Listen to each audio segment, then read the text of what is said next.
Let's continue this conversation now with Franak Viačorka, Chief of Staff of the Belarus Opposition Leader.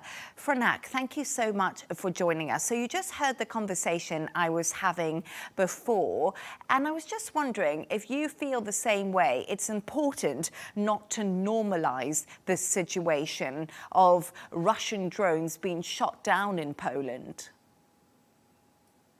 It's not good to normalize the war, because right now what Russia and Lukashenko are doing, they're trying to test the ability of the West to react, the unity of the NATO countries. They are trying to blackmail and put pressure on the societies in the European countries and to distract attention from Ukraine. Basically, they are raising stakes, they are escalating the situation, and they are trying to show that the West is not able to defend itself. Many of these drones, which were flying to Poland this night, they were flying through Belarus territory. And it seems it was done deliberately. It's not done by accident. And it's done just on the eve of major military exercise, Zapad 2025, which are about to start on Friday. This Friday already. So we have to be very attentive, very cautious.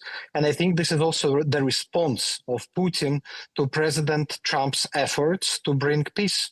Basically, it shows that Putin doesn't want peace. He doesn't want any sit-down meeting with Zelensky. He just wants to escalate so much as possible and to get so much territory as he can.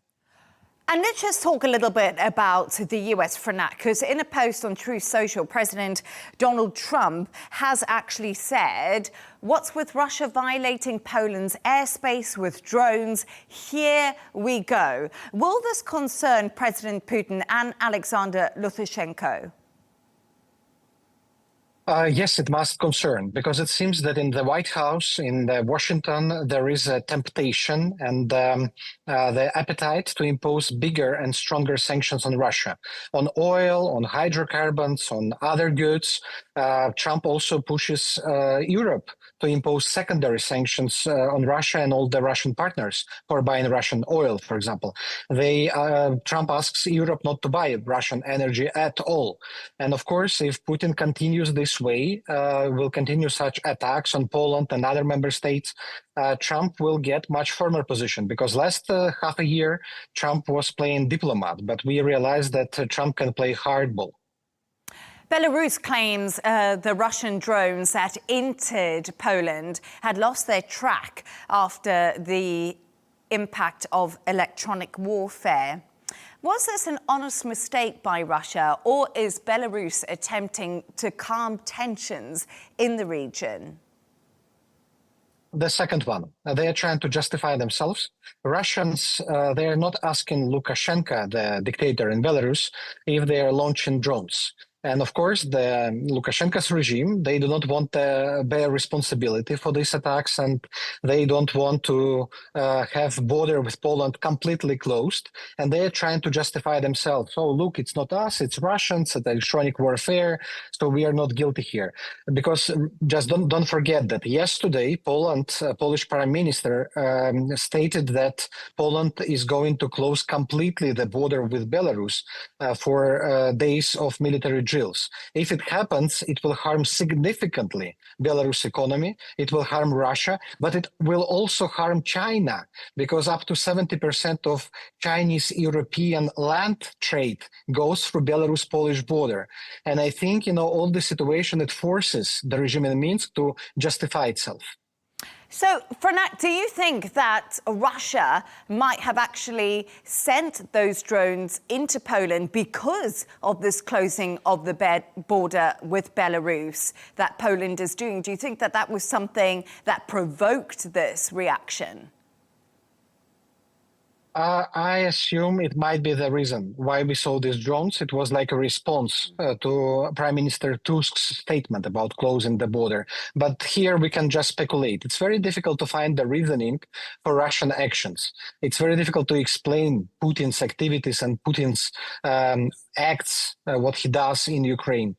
So speculating, yes, it's possible.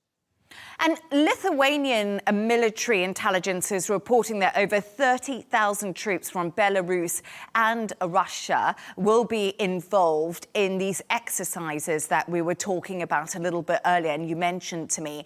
How concerned should neighbouring countries be about these exercises? Is it a big concern for Lithuania and the countries that do border Russia and Belarus?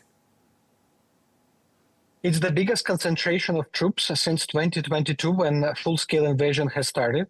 And don't forget, the invasion started with such exercises, which took place on Belarus territory, and then Russian troops finished exercise and they moved out, not directly to Russia, but through Ukraine. And Ukrainians, they started to defend themselves and they stopped this attack.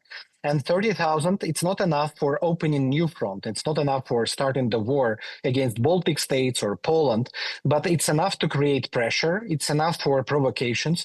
We expect more drones flying over European and NATO countries next days. We expect more migrant attacks on the border with Poland, Lithuania, Latvia.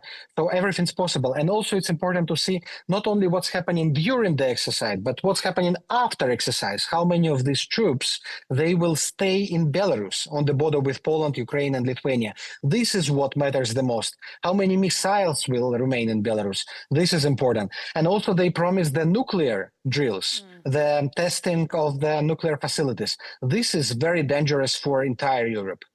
And just before I let you go, Franak, just do you think Europe has done enough to support Ukraine? Do you think NATO has done enough to support the region and protect the region from Russia? Such a provocative question. I think Europe has done maximum they could do. It's very difficult to take decision when you have 27 member states, but many countries, they provided more military support to Ukraine than they have military budget for themselves, which shows significant solidarity with Ukraine. Of course, much more can be done, especially in direction of sanctions. Of course, much more can be done by the United States, and we expect more decisive steps very soon. But Europe and the United States, but all the democratic countries, they must act together. Franak Viačorka, Chief of Staff to the Belarus Opposition Leader, thank you so much for joining us and for your insights and analysis.